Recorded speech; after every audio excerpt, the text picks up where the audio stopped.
Hello there, welcome to DaveTech YouTube channel, and in this video I'll show you how to install Smart STB on your Hisense Smart TV. If you find the video helpful, like, subscribe, share for more important videos like this.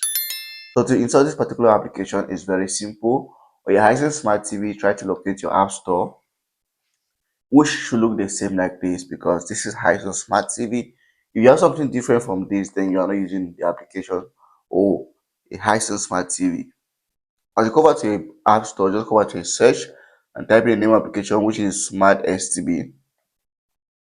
So what I'll do, I'll just go back to the search button and I'll type in Smart. So I'll just go over here, Smart SMART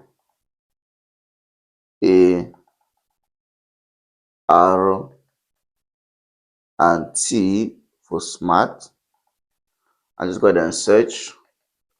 As you search, there are going to be lots of options, but we're looking for Smart STB, and here's over here. Just click on it once and it brings you to this installation page over here. And what you have to do is just click on install, and the application is going to be installed straight away. And they'll ask you to choose where to place it. Just browse through all of these and place it wherever you want, and then you're good to go. Don't take all your time now, launch the application to see if you install the right application. And this is how it looks like, and that's the application. So if you find it helpful, make sure you like and subscribe for more important videos like this.